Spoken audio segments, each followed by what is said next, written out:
Here you should get worried, very worried. The Biden administration is mistakenly pushing policies that will deliver ever harsher blows to the economy. It's gratuitously raising the cost of energy by assaulting the production of oil and gas. Not only will this make gasoline and heating oil more and more expensive, it will raise the cost of numerous other products like plastics that have a high energy component in their production. More government spending means more borrowing by Uncle Sam, and this will lead to a nasty outbreak of price inflation that will batter stocks and smother the economy. Washington borrows money by selling bonds. If the Federal Reserve buys bonds, it pays for them by creating money out of thin air. That's what the Fed has been doing since the pandemic, and this will lead to an outbreak of inflation. Sure. So at the moment, our forecast for GDP growth this year is 4.6%. So it's strong. But we have a pretty weak start in Q1 with only 1% GDP growth. If another round of stimulus is passed, and I think that it is certainly leaning in that direction, the dollar amount we'll still find out. There's obviously, quite a lot of negotiation that has to go through before we can get that stimulus through the door again, especially after $900 billion was just passed.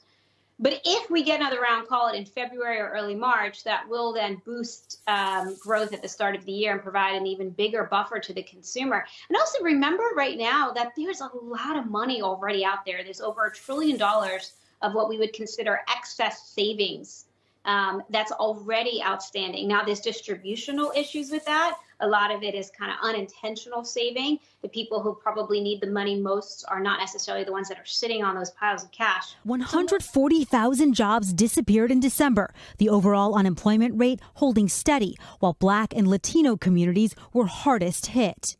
Nearly 16 million workers unable to work because of the pandemic. We're in the midst of the most unequal economic and jobs crisis in modern history. The most devastated industry, restaurants and bars. 372,000 jobs eliminated in December alone. Even with the new $300 a week in additional unemployment on the way, the economy is still missing about 10 million jobs, presenting a huge challenge for the incoming Biden administration. Now, unemployment still remains high. 900,000 was the latest reading for the unemployment jobless claims. And so with this high of a number, Dr. Paul, what is a policy that the government should take to bring this number down? Because clearly stimulus had limited effect.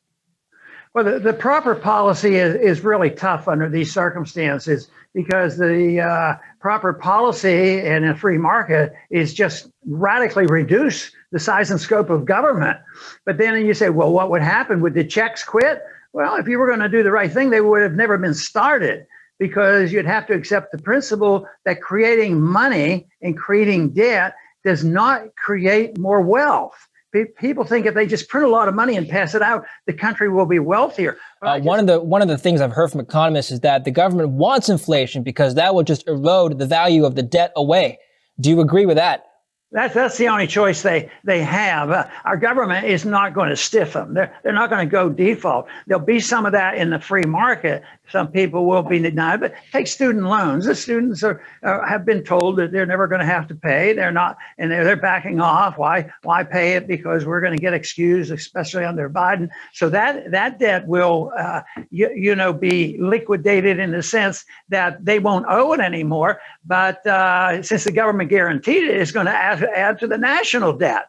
So the debt is going to be there. And the only way I see that this debt will be liquidated, which is absolutely necessary over a period of time to get the market working again in a true sense of the word, and that is going to be through liquidation of debt by inflation. They're working hard at it. And the tragedy is they're going to be successful about it.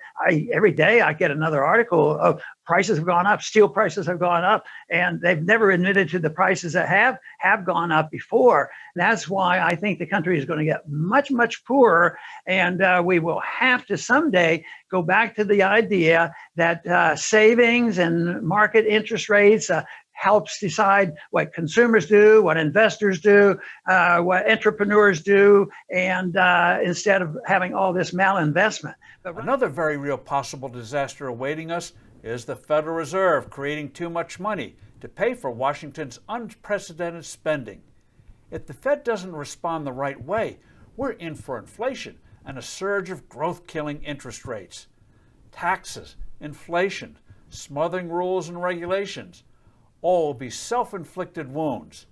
We can only hope that the Biden administration wakes up to these dangers sooner rather than later.